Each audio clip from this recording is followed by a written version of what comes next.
don't know if I can find my way out.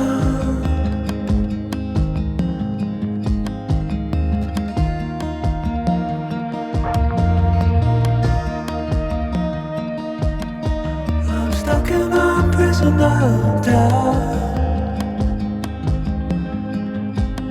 In this tiny shell, and everything is growing up tight. There's no room to breathe.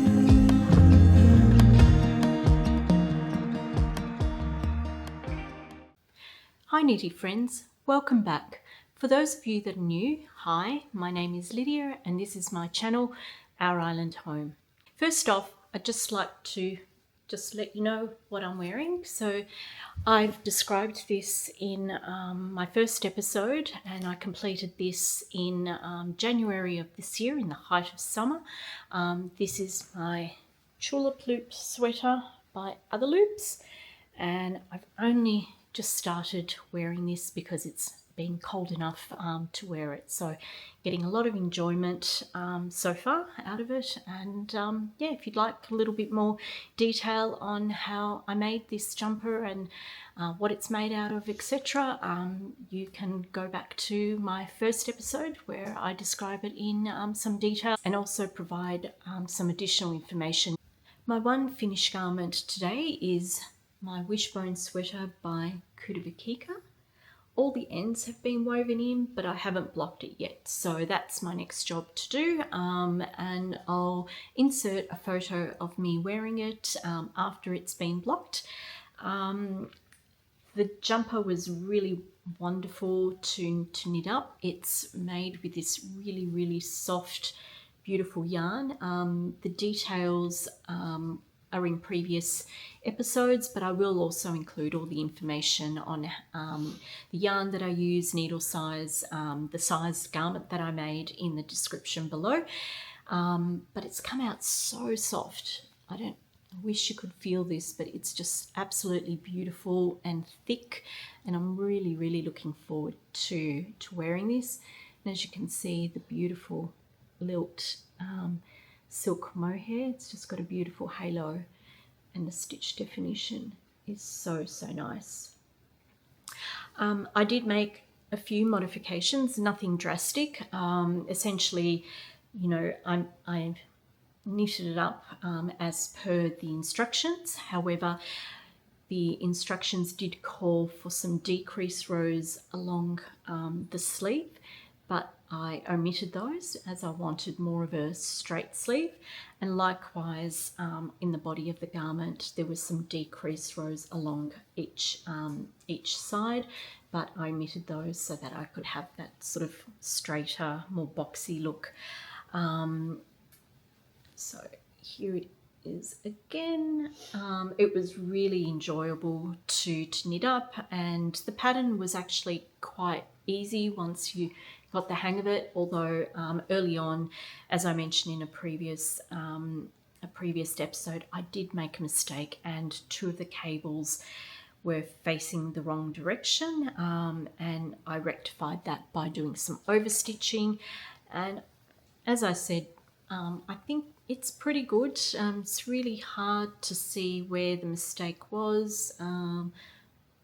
Sort of, if I look really hard, I can see it here, but it's in the back, sort of high up, so I don't think it'll be too noticeable. And I'll just show you what it looked like before and after I did the overstitching. So that's a really great technique if ever you need to sort of fix that sort of thing up. So really excited to wear this. And the weather's really quite cool at the moment, so I think I'll get at least a few wears before the weather sort of starts to pick up again. So my one finished object. Now I'll go into what I've been working on. And the first is my winter sole sweater, which I have shown you again in previous episodes and have provided some information on. And again, I'll include all that detail in the description. But where I've gotten to is I've completed one sleeve. So that's all done, and I'm about 3/4 of the way through the second sleeve and have essentially just one pattern repeat, and then the ribbing on the cuff. I also obviously have the neckline to do the ribbing. I did try it on, and I had wanted sort of a cropped sweater, but I'm just a little bit worried that it's a bit too cropped. So I'm not going to worry about it at the moment. I'm going to finish it and block it and see if that lengthens the jumper a little bit. There is a bit of stretch in it, so we'll see what happens. And then if I think that I prefer a little bit extra length, what I'll do is I'll just rip back the ribbing and put another motif repeat and then redo the ribbing. Don't particularly want to do that, but I think I'd prefer to do that if I needed to, rather than just not be 100% happy with it. So hopefully when we speak next, this will be a finished object. But yeah, really enjoying that one. The next garment that I've been working on is the James V-neck sweater. Last time we spoke, I had finished the back and I had completed the left front panel, which is here. I've now completed the right front panel and have joined in the round. So I am going to have to undo a couple of rows. I did try it on, and what I found was that it was a little bit tight in the arm opening. So what I plan on doing is just undoing those couple of rows and then adding on another pattern repeat. So it's an 8 pattern cable repeat, and do that on the front and the back, and then join back in the round, and that will hopefully give me just a little bit more room in the arm. As you may recall, this yarn is 8-ply or DK weight. Again, another Bendigo Woolen Mill yarn, and it's a mix with acrylic and wool, and it's a pink and black fleck yarn. And what I had to do was try and determine what the number of stitches I got in a 10 by 10 centimeter swatch, and figure out what size I needed to do in this pattern to give me, you know, a little bit of positive ease. The original jumper calls for a bulky weight yarn, so I didn't think I'd get much wear out of it, but if it was made in bulky weight, but I really did like the pattern, so I decided to do a bit of math and determine what size I needed to knit in order to give me the right size, and I'm actually knitting up a medium to large. The pattern repeats are quite easy. They're just crossover cables, very easy to remember, and it's actually knitting up quite quickly. So even though I do have to undo a little bit, it's not a big deal because it does grow very quickly. So looking forward to knitting up on this a bit more. A new whip that I've recently cast on is the Camisole No. 4 by My Favourite Things. So this is the little camisole top. It's in this beautiful sort of peacock blue tealy colour, and the construction is that you start off at the front, you have provisional cast on of 4 stitches, and then you create this triangle, and then you do another for the other side, and 2 little triangles for the back pieces. Then you join the back pieces and the front pieces together, so you have some cast-ons in between the two back panels. You cast on some additional stitches between the back panel and the front. No additional stitches between the two front pieces, and then of course another couple of stitches between the other front and the back, and then you just continue to knit in the round. And it's a really easy pattern. It's essentially a rib with sort of seed stitch rather than having just 2 purl stitches. You've got on one row you do 2 purl stitches, and on the next row you just do knit, so you get this lovely sort of seed stitch. And yeah, this is knitting up very quickly. And the yarn that I'm using is Katona by Sheepias. So that's it there.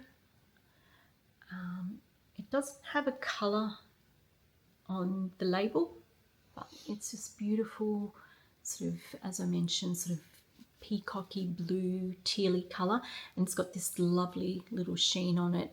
And it is mercerized cotton, so I think that is one of the properties of this type of cotton, in that it has that little bit of a sheen. It also holds its structure a lot more than just other 100% cottons. So yeah, really enjoying this. So far I've used 2 balls. They're 50-gram balls and have 125 meters, and I do have another 2 balls. So I'm going to knit up 1 more ball in for the body, and then try it on, and then do the I-cord straps and join it and make sure that I've obviously got the right length for those. So yeah, this has been really nice to work on, and as I said, very easy, very quick. So if I like the fit of it and it sort of wears well, I probably make some others of this. So this yarn again is from my stash. I had actually bought this to make what's called a mochila bag. It's done by Crochet, and that was going to be like a whip bag, but it's been sitting in my stash for, I'd say, 3 or 4 years now, and I don't think that I'm going to be making that bag. I did have some other colours to crochet up the bag with, and just show you what those are. So we obviously have some white, we have some sort of a dark grey, and then we have a lighter grey, and I have black as well. I have 4 50-gram balls of each of these colours. So I think these are now destined to become little camisole tops or little summer tops. I haven't decided yet what patterns I'm going to use for these. So if you have any great ideas about little summer tops or camisole tops that utilise about 200 grams of fingering weight cotton, around about 600 meters. Yeah, I'd love to hear about those. So please put any suggestions you have in the comments. So these are going to remain in stash for at least another little while until I finish the Camisole number 4, and I have a few other things that I'm planning in the interim. In the last episode, I showed you this yarn, which is 50% bamboo and 50% wool. The line is Stella, and it's by Bendigo Woolen Mills, and it's in the colour Moonstone and Tourmaline. I had indicated in my last episode that I actually wanted to try and make the key sweater with this wool. I have 4 balls of the grey and 2 balls of this pinky purpley colour. I did swatch up in pattern just to see what it would look like, and here it is. So that's the key sweater pattern. I like the colours together, but I wasn't quite sure that the pattern stood out enough. It looks a little bit brighter on video than it does in real life, and I'd heard that what you can do is sort of photograph your swatches and then convert to black and white, and that will help you decide whether there's enough contrast between the two colours or three colours that you plan on using. So I did that, and as you can see from the photo, when I convert to black and white, there's no contrast. So I was already questioning it, looking at the swatch, and sort of that's just confirmed that I don't think that the two colours for that particular jumper would work well, even though I really, really do like the two colours together. So I think these are going back into stash. I have enough probably to make a slipover or a vest with the moonstone, but I don't think I've got enough to do anything much with the tourmaline colour, so I think this will be in my stash for a little while, and this one probably next year or towards the end of the year I might look at making a slipover or a vest out of this particular colour. If you have any suggestions on nice slipover patterns, please again put them in the comments. Happy to be guided by you guys. So back in the stash these two go. So I'm planning on another cast on, and particularly since I've finished the Wishbone sweater, the winter sole sweater will it's just about finished, so I reckon maybe another week or so and that will be off my needles, and then I really only have the James V-neck sweater and the Camisole No. 4 on my needles, and I do like to have about 4 whips on the go. So what I've decided is I'm going to make the Poetic pullover by Sari Nordland. I have a lot of cotton in my stash, and I mean a lot of cotton, some in jumper quantities, some just 200-gram balls which are leftovers from other things that I've made, and I've got quite a bit of this colour. This is again by Bendigo Woolen Mills in 100% cotton, and you can see that it's a beautiful lavender colour, and it's called Hollyhock. Now I did purchase this from their store when I did go visit Bendigo Woolen Mills several years ago, so it's been sitting in my stash for quite a number of years, and I've not really made anything with it. I just like the colour, so I bought more than a sweater quantity worth, and I thought making the Poetic pullover in cotton, sort of more that transitional type sweater, and you know, leading into summer as well, I thought I'd give it a try. But I am going to make a couple of modifications. I'll see how they turn out. So the Poetic pullover obviously has a ribbed collar and ribbed cuffs and ribbing at the bottom, but what I'm thinking of doing is actually doing an I-cord edging around the neck and the cuff.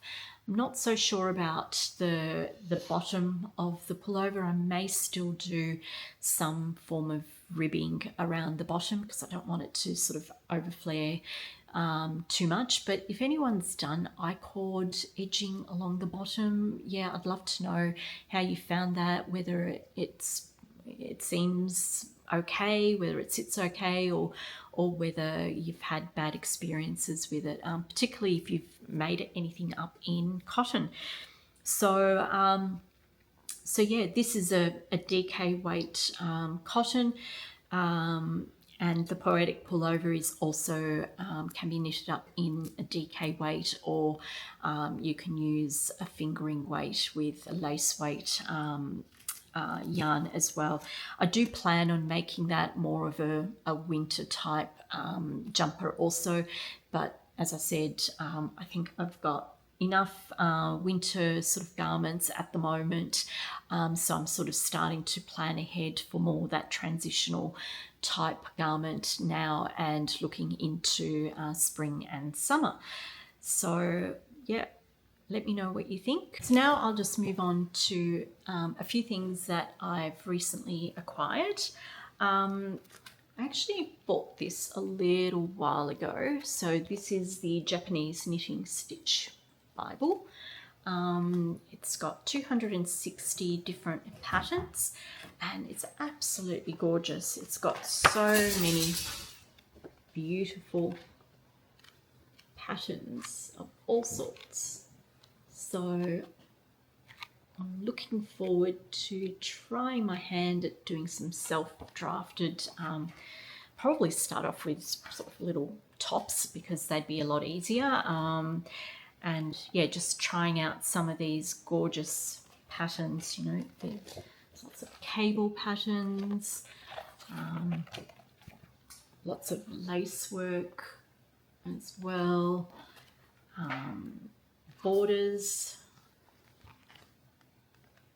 so some lovely borders in that, and then lots of different charts throughout the whole book, some edgings. What else does it have in it? If you're looking at doing sort of circular yokes, so it's got the wedges so you can do the repeats for a circular yoke. So this is a really, really lovely book. So if you haven't got this, I highly recommend it.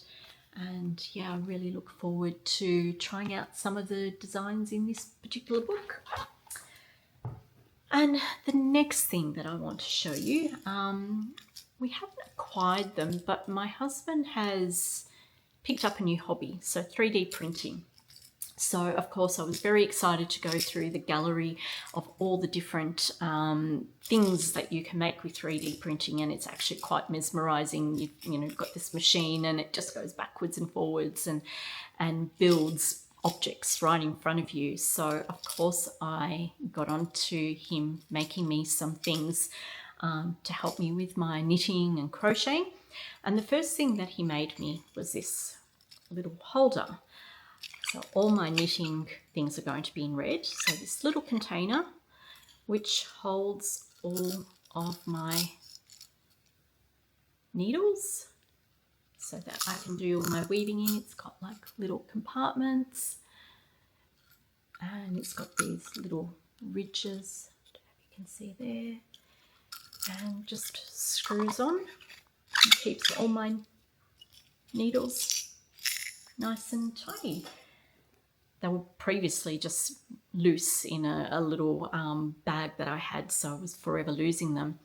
The other little thing that he's made me is this little winder for my tape measure. So you just hook in your tape measure and then you just wind it up, and then you can obviously,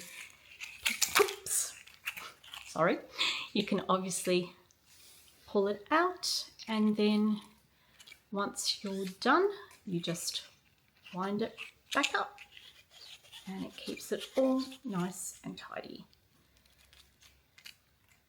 I'm not sure if you saw it when I held up my winter sole sweater, but he's also made me some little stitch markers in little love hearts. So they're quite cute. Oops, see if I can get that to focus a bit. And the other thing that he's made me is this beautiful little case for my crochet hooks. So they're all held in place. These are my clover crochet hooks, and it even prints out the sizes for you so you can organize them. So this is really fantastic. The next little job that I have in queue for him are little boxes to hold each of my double pointed needle sets that I've got. So I've got them at the moment, they're tied up with a little loom band so that they're all together, and you know, I don't have double pointed needles everywhere. So he's actually going to make me a box for each of the sizes, and in some instances, you know, for things like the 4mm and 3.5mm, which I use quite a bit, I've got multiple sets, so I can pop them all into the one box, and I'll be able to organize them rather than having double pointed needles all over the place. So we're really enjoying this 3D printing. He's made lots of things, so I'm just going to have to find some more stuff for him to make that will help me out with my knitting and crocheting. So, and at some point he also wants to get into making his own designs, so that's been an exciting new hobby for him and for me to give him little jobs. So hopefully you've enjoyed this episode. Thank you if you've made it all the way through, and I look forward to speaking to you again soon. See you everyone. Bye.